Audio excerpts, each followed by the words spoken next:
여러분 안녕하세요. 이번 시간에는 연구방법론에서 이제 실험 연구에 대해서 한번 알아보도록 하겠습니다. 실험 연구는 이제 일반적으로 그 실험 연구를 실시하는 전공이라든지 학과가 그렇게 많지는 않아요. 물론 이제 그 완전한 제가 지금 얘기하는 건 완전한 실험, 진실험을 이제 이야기를 하는 거고 대부분의 이제 전공에서는 이제 유사 실험 혹은 뭐 그런 것들이 이제 연구가 되고 있어요. 그 중에서 이제 뭐 이번 시간부터 이야기를 할 거는 제가 지난 챕터에서도 이야기했지만 실험 연구는 어떻게 보면 약간 어, 지옥과도 같아요.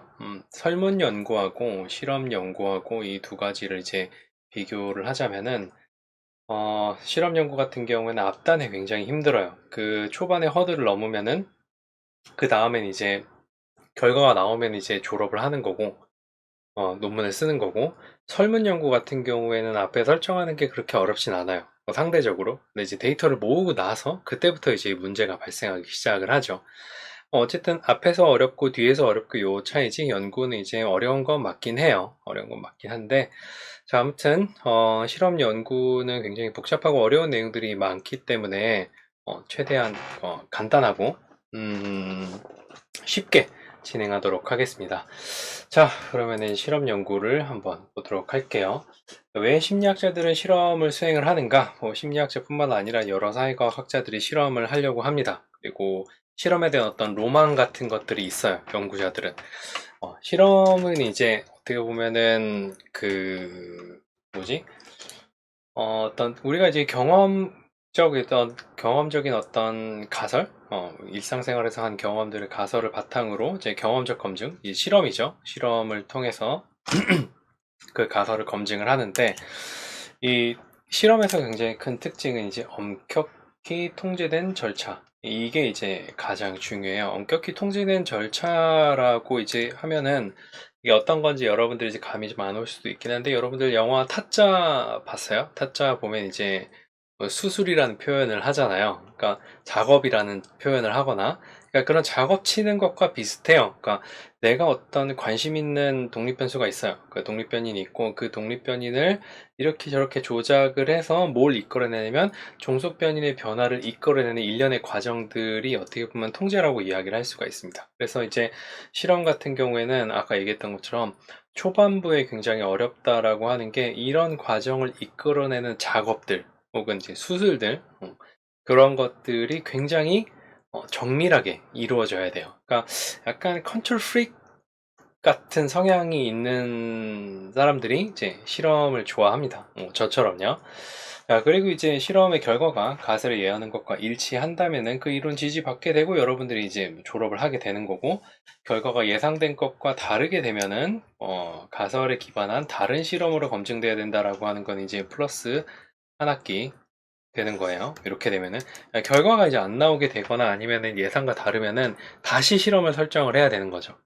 예로 들면 이제 제가 이제 박사학위 과정 때 그 실험을 설계를 해가지고 처음에 예비 연구를 하러 갔어요. 예비 연구를 하러 갔는데 원하는 대로 결과가 안 나왔어요. 원하는 대로 결과가 안 나와서 실험을 처음부터 다시 짜야 되는 어떤 상황이 발생을 해서 그래서 이제 1년 1년 정도 1년 정도 늦어지긴 했었죠. 박사 졸업이.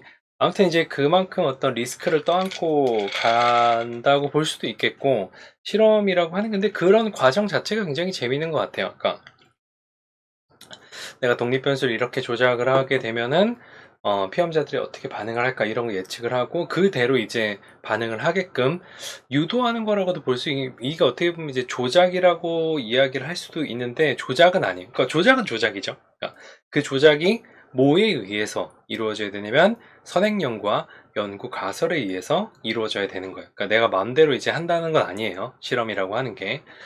자, 아무튼 그런 어떤 통제 과정에 따르기 때문에 어떻게 보면 내가 이제 어떤 결론을 이끌기가 상대적으로 내 의도대로 무언가 이끌 수가 있다라는 장점이 있는 거죠. 물론 이제 내 의도가 어디에 기반해야 되냐면 이론적 배경과 선행 연구와 가설에 기반해야 되는 겁니다. 자, 어쨌든 실험 연구에서는 독립변인이 조작이 되고 독립변인이 조작되고 그 영향이 종속변인에 의해서 평가가 됩니다. 그러니까 내가 이제 관심 있는 변수가 있으면은 예를 들어서 이제 카페인을 하루에 10mg 먹는 거랑 30mg 먹는 거랑 50mg 먹는 거하고 따라서 과업의 수행의 차이가 있을 것인가. 여기서 과업의 수행이라고 하는 게 어떻게 보면 이제 종속 변수죠. 독립 변수는 카페인의 섭취량이에요. 이게 조작이 되면서 종속 변이의 평가가 돼요. 예를 들어서 카페인을 많이 먹으면 먹을수록 뭔가 그 선행력, 그러니까 논문이 잘 읽힌다 라고 하면은 카페인이 그 효과가 있게 되는 거죠. 그래서 이제 학생들한테 매일매일 다른 데서 커피 마시게 하지 말고 한 집단은 맨날 커피 한 잔씩만 먹게 하고 두 집단은 다른 한 집단은 뭐 예를 들어 2시간에 한 잔씩 먹게 하고 다른 한 집단은 뭐 1시간에 한 잔씩 먹게 한다. 뭐 이렇게 뭐 했을 때 뭐 6시간이라는 공부하는 시간을 줬을 때 그러면은 한 집단은 이제 3잔 마시고 한 집단은 몇 잔 마시는 거야? 6잔 마시는 건가? 아무튼 아무것도 안 마시는 집단 그 다음에 뭐 3잔 마시는 집단, 6잔 마시는 집단 이렇게 있을 때 6잔 마시는 집단의 어떤 논문이 읽는 속도가 굉장히 빠르다. 아니면 이제 뭐 과제를 완성하는 속도가 굉장히 빠르다. 정확하다. 라고 하면은 커피가 이제 효과가 있다고 이야기를 할 수가 있겠죠. 실험의 통제에 의해서 이 통제라고 하는 게 어떻게 보면은 독립변수의 조작이라고도 볼 수가 있고 그 다음에 통제의 독립변이 종습의 효과를 초래했다는 인과 추론이 가능하게 되는 거예요. 이 통제에 의해서 우리 실험에서 통제는 조작과 조건의 일정한 유지 그리고 균형화를 통해서 이제 달성을 하게 됩니다. 여기서 이제 실험의 통제는 조작 그리고 조작도 포함이 되고 독립변수의 조작하고 조건의 일정한 유지. 그러니까 예를 들어서 제가 아까 요거는 이제 뭐 그 커피 실험으로는 이야기할 수는 없겠지만 제가 이제 그 박사과정 때 연구했던 것 중에 동공과 관련된 연구를 진행을 했었는데 그 동공의 변화를 갖다가 측정을 하기 위해서는 뭐가 통제가 돼야 되냐면 자극도 통제가 돼야 되고 그 다음에 우리가 동공이 반응하는 게 빛에 의해서 반응하잖아요. 그럼 빛을 일정하게 조작을 해야 돼요. 이제 형광등이나 이런 것들은 깜빡깜빡 하기 때문에 중간중간 빛이 조금이라도 바뀔 수가 있어요. 그럼 어떻게 하면 돼요? 빛을 완전히 차단시키면 되는 거예요. 그러니까 실험실을 전부 다 암막 커튼으로 다 막고 그 다음에 이제 그 실험에 참여하는 사람들도 이렇게 이제 커튼 쳐가지고 이제 완전히 빛이 차단된 상태에서 그러니까 모니터에서 나오는 빛만 볼 수 있도록 이제 만드는 거죠. 그리고 이제 뭐 사진이나 이런 것들을 제시를 할 때 뭐 빨간색, 파란색 색깔도 어떤 동공 크기 변화해 줄 수가 있어요. 그럼 조건을 일정하게 유지하기 위해서 사진을 전부 다 흑백으로 싹 다 바꿔버려요. 그리고 이제 흑백으로 바꿨을 때 뭐 거기서 이제 그레이스케일이니까 회색 그 명도가 있거든요. 전체적인 어떤 사진의 모든 자극의 사진을 그 까만색과 하얀색을 다 합쳤을 때 이제 회색의 몇 퍼센트라고 맞추는 이 프로그램 같은 게 있어요. 그래서 이 사진을 그렇게 다 바꿔서 일정하게 유지했을 때, 하는 게 어떻게 보면 이제 조건의 일정한 유지라고 볼 수 있고, 균형화를 통해서 달성한다라고 하는 것은 우리가 어떤 자극이나 혹은 조건이나 혹은 집단이 이런 것들을 나눌 때 어떤 한 집단에 이제 쏠리면 안 된다는 거예요. 그럼 균형화라고 하는 건 어떻게 보면 집단을 균형화하는 걸 수도 있고 자극을 균형하는 걸 수도 있어요. 자극을 균형할 수도 있습니다. 그런 것도 우리가 나중에 다시 찾아볼 거예요. 그리고 실험이 인과추론을 위해서 필요한 3가지 조건, 내적 타당도 확보라고 인과관계예요. 인과관계를 이야기를 하는 거고 변인의 공변성, 시간적 우선성, 그 다음에 가능한 대안적 원인 제거 이 3가지 요인들은 여러분들이 꼭 기억을 해 두셔야 됩니다. 변인의 공변성이라고 하는 것은 어떤 하나의 변인이 변할 때 다른 변인이 그것과 관련된 다른 변인이 변화한다라는 거예요.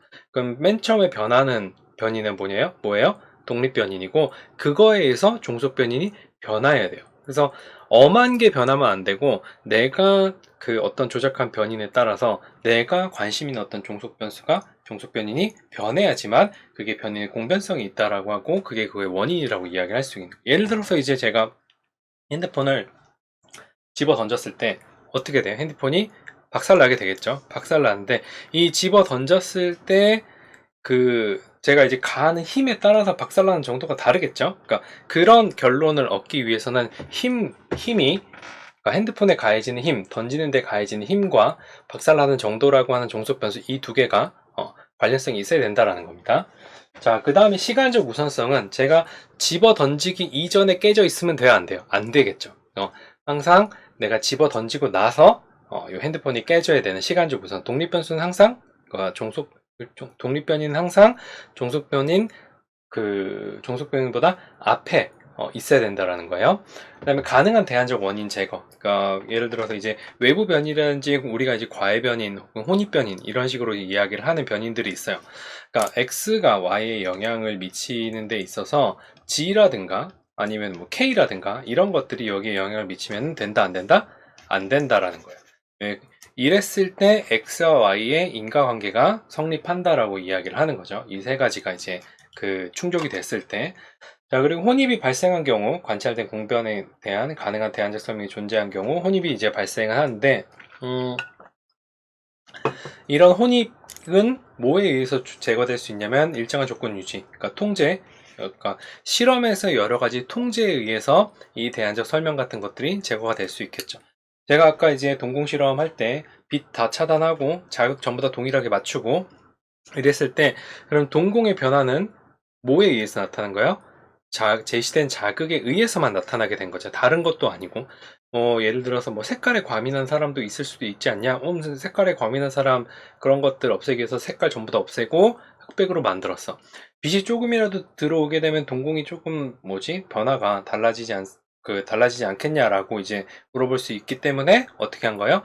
완전히 다 암막으로 바꿔버리고 조금만 빛이라도 못 들어가게 피험자를 갖다 어떤 부스 안에 집어넣고 빛이 안 들어오는 부스 안에 집어넣고 이제 실험을 하게 되는 거죠.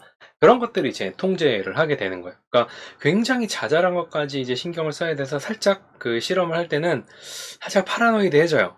살짝 파라노이드해지고 아무튼 근데 그런 과정들이 어떻게 보면 그런 것들을 생각하는 게 이제 재밌기 때문에 제가 실험이 재밌다라고 이야기를 하는 건데 여러분들도 한번 실험을 할 수 있는 기회가 있을지 모르겠지만 한번 생각을 해보세요. 이런 실험을 했을 때 어떤 게 혼입변이 될 수 있을 것인가, 어떤 게 다른 설명 가능한 변이 될 수 있을 것인가, 이런 것들을 생각을 해보면은 재밌는 실험을 짤 수가 있을 거예요.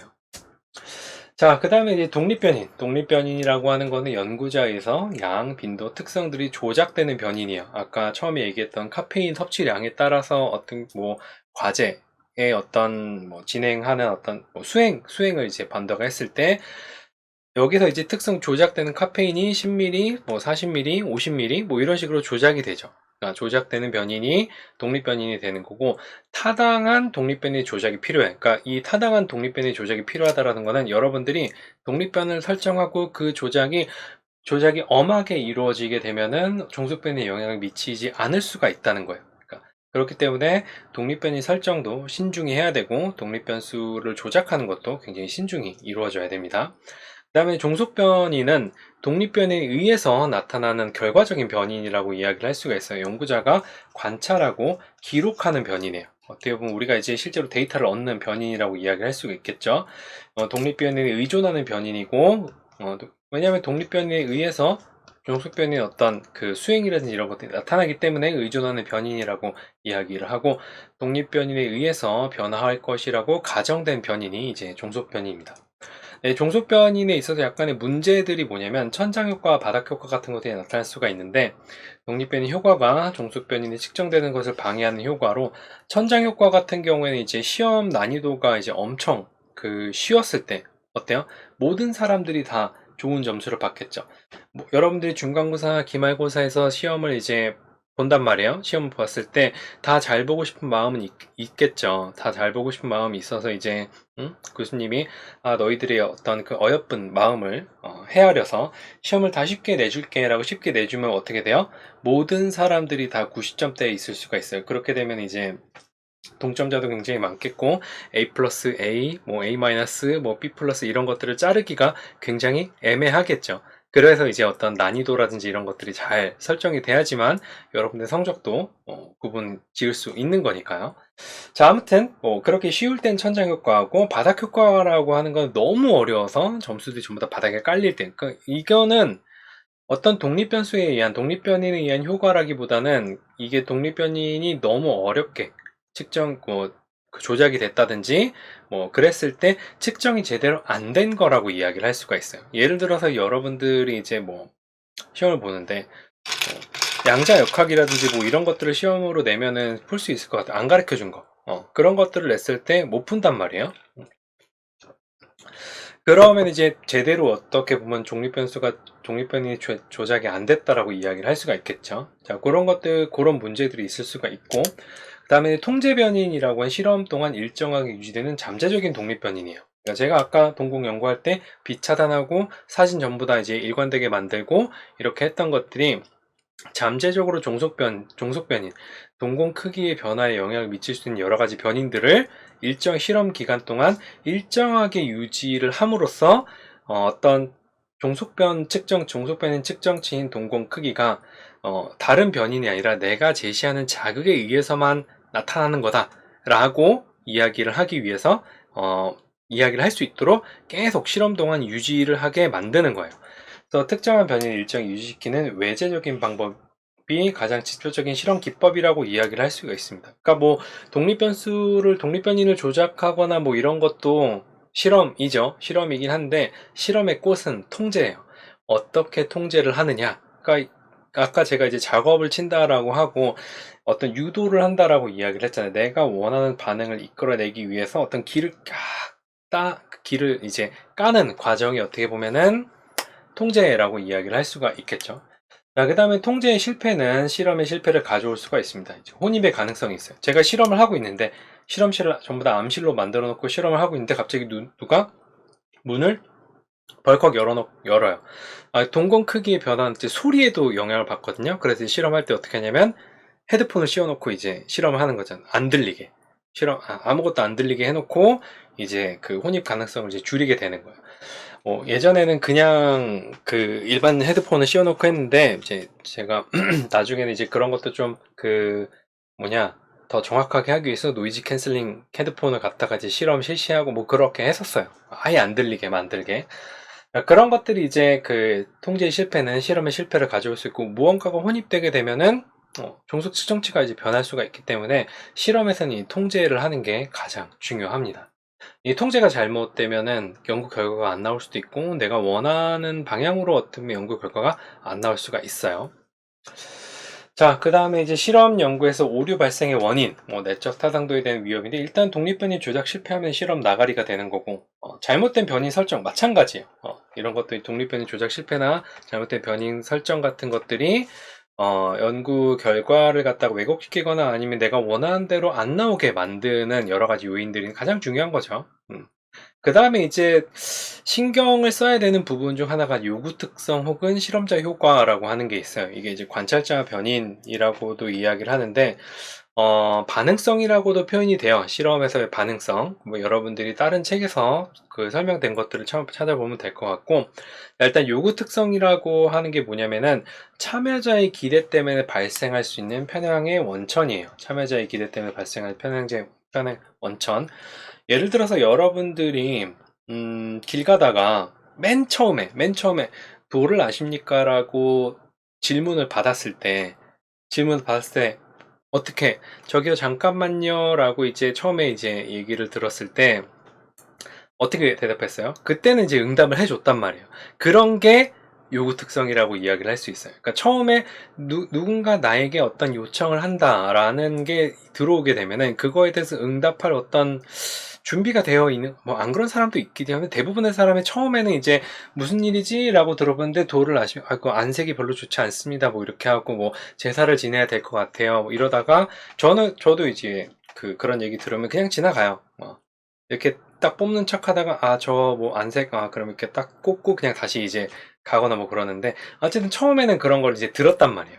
그런 게 이제 요구 특성의 대표적인 예라고 할 수가 있습니다. 그러니까 참여자의 기대 때문에 내가 만약에 어떤 실험에 참여한다라고 하면은 이 실험이 뭘 하는 걸까라고 궁금증이 생기겠죠. 당연히. 그때 이제 뭐 실험 설명도 하고 대충 심리학에 대해서 알고 아니면 사회과학의 다른 연구에 대해서 알기 때문에 이게 무슨 연구를 하는 거고 분명히 내가 그 수업 시간에 배운 거랑 뭐 좀 연관이 된 것 같긴 한데 뭐 이러면서 연구에 참여할 때 참여자들의 연구에 대한 일반적인 기대로 인해 나타나는 행동이 이제 요구 특성이라고 이야기를 할 수가 있습니다. 그랬을 때 여러 가지 피험자 역할을 할 수 있는데 좋은 피험자 역할, 성실한 피험자 역할, 그 다음에 부정적인 피험자 역할, 그 다음에 이제 근심 많은 피험자 역할, 이렇게 네 가지 역할이 있어요.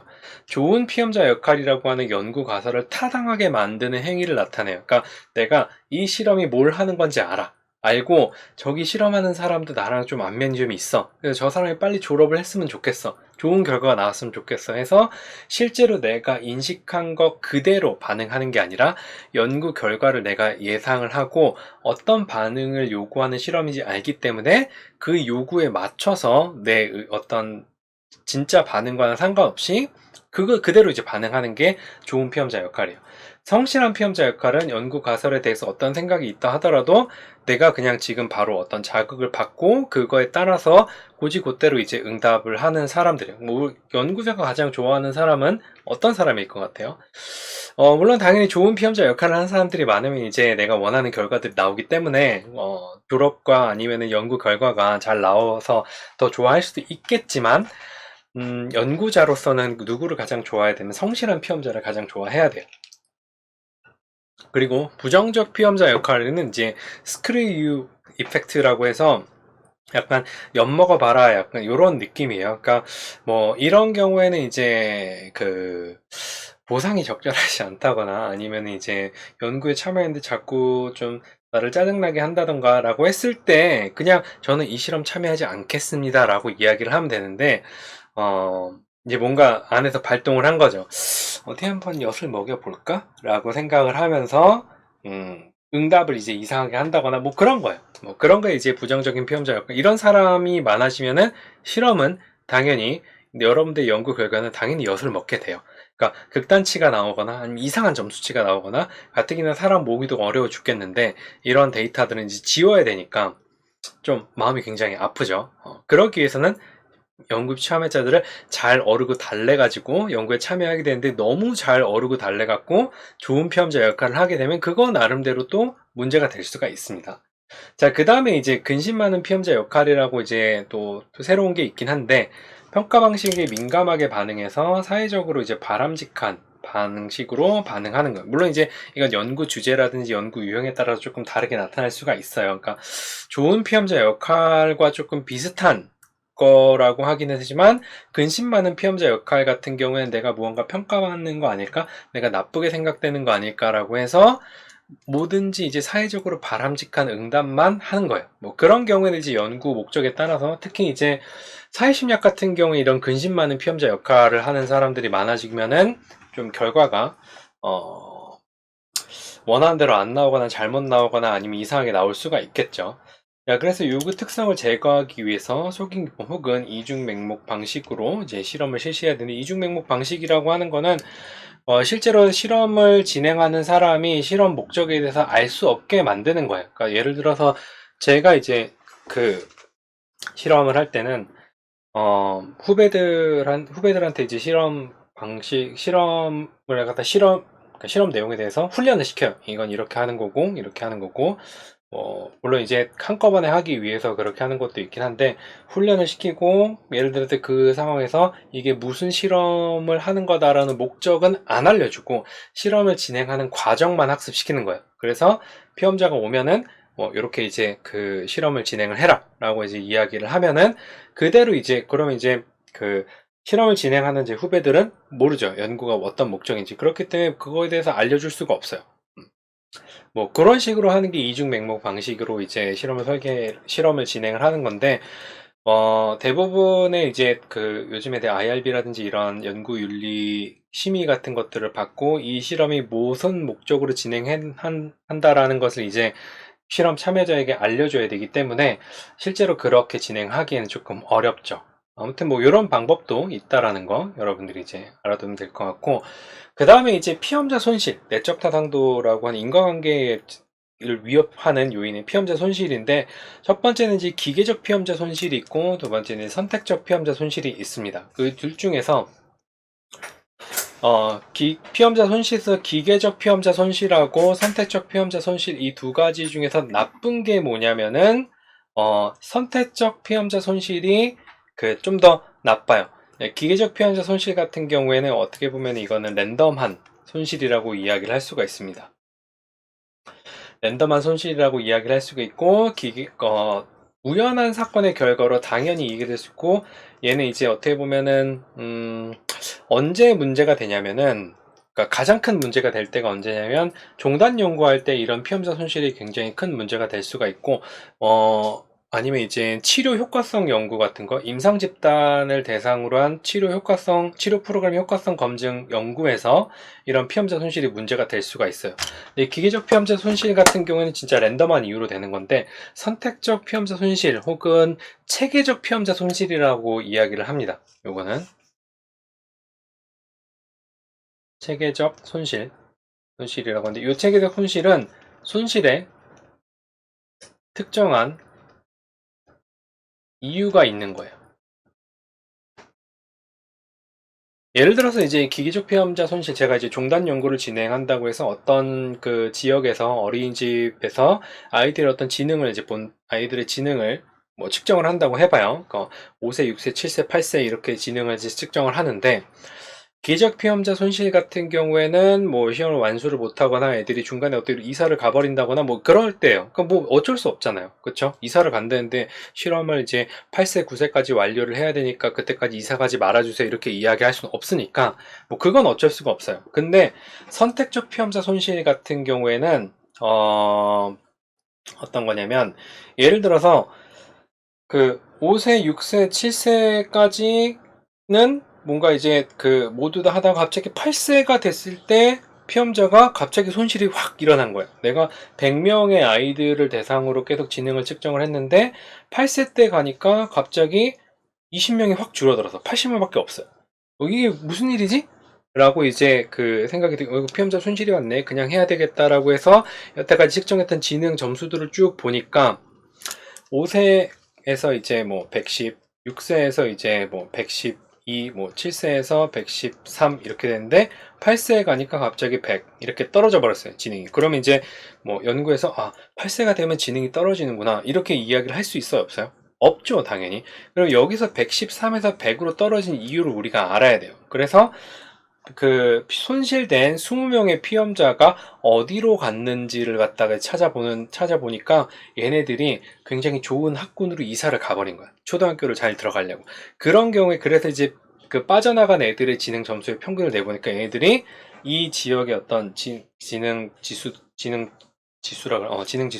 멱살 잡고 끌어올리던 애들이었어요. 걔네들이 다 빠져버렸기 때문에 지능 점수가 확 내려갔으니까 이런 경우에는 선택적 피험자 손실이라고 이야기를 할 수가 있겠죠.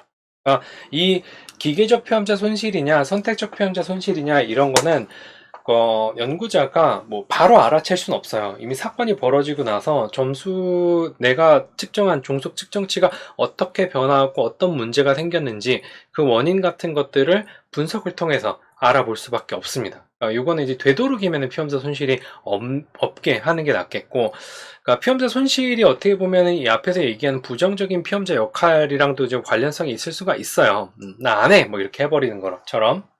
그랬을 때 이제 나 안 해라고 하는 그 피험자들이 많으면 많을수록 뭘 되짚어 봐야 돼요? 뭔가 실험 내용이 조금 적절하지 않은가? 이런 것들을 생각을 해봐야 되겠죠. 그러니까 생각할 게 되게 많아요, 실험 연구에서는. 자, 그 다음에 이제 원래 있는 그대로의 집단을 검증하는 건 자연집단 설계라는 게 있는데, 자연집단 설계는 원래 그대로의 집단은 실험이 시작되기 이전에 형성이 돼요. 그러니까 여러분들이 이제 실험 연구를 한다고 했을 때, 아니면은 이제 어떤 연구를 한다고 했을 때, 뭐 남녀를 비교한다, 아니면은 연령별로 비교한다, 이거는 연구자가 연령이라는 독립변수 아니면 성별이라는 독립변수를 설정했다 하더라도 우리가 성별을 할당을 할 수가 있어요, 없어요? 없어요. 그러니까 XX하고 XY 그 두 가지가 이제 생물학적으로 결정이 되어 있는데 남성, 여성을 갖다가 이제 할당을 할 수가 없단 말이죠. 그렇기 때문에 원래 있는 집단을 가지고 분석을 하게 되면 그 전부터 이 두 집단은 차이가 나는 집단이라고 이야기를 할 수가 있습니다. 그래서 이게 어떻게 보면은 집단을 균형화하지 못한 거예요. 이미 그럼 균형하지 못했기 때문에 내적 타당도에 대한 어떤 위협을 받게 되겠고, 실험 연구 결과를 신뢰할 수가 없게 되는 거죠. 물론 이제 그렇다고 해서 성별의 차이에 대해서 이야기를 하는 거라든지 아니면 연령의 차이에 대해 이야기를 하는 게 다 연구가 무쓸모냐? 그건 아니에요. 그러니까 연구 목적에 따라서 다르긴 한데, 완전 진실험의 영역으로 가게 되면 그런 것도 문제가 될 수 있다라는 겁니다. 그래서 무선 할당이 사용된 것처럼 보여도 비교 불균형 집단이 형성되는 경우, 원래 실험 형성되는 경우 이런 어떤 내적 타당도에 대해서 위협을 받을 수 있습니다. 그리고 이제 마지막으로 혼입 요인의 통제를 실패한 경우에는 이제 내적 타당도에 대해서 위협을 받을 수가 있습니다. 내적 타당도에 대한 위협이라고 하는 게 인과관계에 대한 위협이라고 이야기를 할 수 있어요. 그러니까 우리가 실험을 통해서 X가 Y에 영향을 미친다라고 이야기를 하고 싶은 거예요. 근데 혼입 요인의 통제 실패라든지 자연집단 설계를 한다든지 그다음 피험자를 손실을 입는다든지 아니면은 이제 독립변 조작 실패, 뭐 잘못된 변이 설정, 아니 요구 특성과 실험자 효과들로 인해서 이런 어떤 인과관계에 위협을 받을 수 있다고 이야기를 할 수가 있어요. 자, 그 다음에 이제 실험연구 설계는, 실험연구는 총 3가지 설계가 있습니다. 첫 번째는 피험자 간 설계가 있고, 두 번째는 피험자 내 설계가 있고, 세 번째는 이제 요인 설계가 있는데, 각각의 피험자 간 설계, 피험자 내 설계, 그 다음에 요인 설계는 우리가 다음 시간부터 조금 더 자세히 알아볼 텐데, 간단히 한번 알아볼게요. 자, 피험자 간 설계, 독립집단 설계라고 이야기를 하게 돼요. 독립집단, 독립변인의 각 집단 혹은 수준, 조건 등의 독립적으로 처치 혹은 조건을 할당해서 연구자가 관심 있는 독립변에 따른 종속변의 차이를 확인한 설계. 그러니까 요거는 이제 집단 간 차이를, 일반적으로 집단 간 차이를 확인한 어떤 연구가 되는 거고, A 집단과 B 집단과 C 집단과 D 집단 이렇게 있어요. 이 집단이 어때야 돼요? 일단은 이 집단이 다 동등한 수준에서 시작을 해야 된다라는 거예요. 그러면서 동등한 수준에서 시작을 해야 되고, 각각의 집단이 독립적인 처치를 받는 거예요. 그러니까 여기서 이제 카페인 10mg, 20mg, 30mg, 40mg 뭐 이런 식으로 이제 각각의 A, B, C, D 집단이 독립적인 독립변수의 처치를 받는 게 피험자 간 설계라고 이야기를 할 수가 있고, 그 전에 이제 아까 얘기했던 것처럼 독립변인 각 집단 혹은 수준 조건 등의 처치가 있기 전 모두 동일한 상태의 집단이 보증돼야 된다라고 하는 게, 이게 어떻게 보면 이제 균형화를 이야기를 하는 거라고 이야기를 하는 거예요. 이 균형화에 대해서는 우리가 다음 시간에 볼 거고, 그 다음에 피험자 내 설계는 within이라고 이야기를 하는데, 요거는 우리가 이제 반복 측정 설계라고도 이야기를 해요. 요거는 이제 모든 피험자들에게 처치 혹은 조건 할당, 무선 할당에서 연구자가 관심 있는 독립변에 따른 종속변의 차이를 확인하는 설계라고 하고, 요 피험자 내 설계는 모든 피험자들이 동일한 어떤 처치라든지 이런 것들을 받게 돼요. 여기서 피험자 내 설계의 독립변수는 독립변수가 가지고 있는 여러 가지 조건들을 갖다가, 여기선 지금 피험자들마다 10mm, 20mm, 30mm, 40mm 집단이 다 나눠져 있죠. 근데 피험자 내 설계에서는 모든 사람들이 이 처치를 다 받게 돼요. 근데 이런 식으로 이제 약물을 투여한다든지 이런 것들은 실제로 어떤 반응 같은 게 완전히 변해버리기 때문에, 이런 건 이제 피험자 내 설계로는 할 수가 없겠죠. 그 다음에 이제 반복 측정 설계 같은 경우는 보통 이제 시점이라든지 이런 것들이 독립변수가 돼요. 그러니까 타임 1, 타임 2, 타임 3, 타임 4 이런 식으로 이제 반복 측정 설계를 하게 되는데, 그것도 우리가 반복 측정 설계 챕터에서 좀 더 자세히 알아보도록 하겠습니다. 다음으로 이제 요인 설계라고 있는데, 요인 설계는 피험자 피험자 간 설계가 간설계끼리, 그러니까 어떻게 보면 우리가 이제 1원 분산 분석이 있고 2원 분산 분석, 3원 분산 분석이 있잖아요. 그러니까 2원 분산 분석 이후부터가 어떻게 보면 요인 설계라고 이야기를 할 수가 있어요. 독립변인이 여기 피험자 간 설계, 피험자 내 설계는 하나씩 있을 수도 있는데, 요인 설계는 여러 개의 독립변인이 투입이 돼서 그거에 따른 종속변인의 차이를 확인하는 설계가 되는 거고, 요 요인 설계에서 우리가 이제 알 수 있는 게 뭐냐면은 상호작용 효과를 이제 요인 설계에서 알 수가 있어요. 요인 설계의 유형은 between, 피험자 간 설계로만 이루어진 요인 설계가 있고, within, 피험자 내 설계로만 이루어진 요인 설계가 있고, 그러니까 between과 within 두 가지가 합쳐진 혼합 설계가 있고, 3가지 유형으로 이제 있습니다. 요인 설계는. 자, 이렇게 해서 실험 연구가 여러 실험 연구에 대해서 간단히 알아봤고요. 우리가 다음 시간부터는 이제 피험자 간 설계, 피험자 내 설계, 요인 설계에 대해서 각각 좀 더 자세히 알아보도록 하겠습니다. 어려운 내용이었는데 어떻게 이해를 했는지는 잘 모르겠네요. 아무튼 지금까지 수고 많으셨고요. 다음 시간에 뵙도록 하겠습니다. 수고하셨습니다.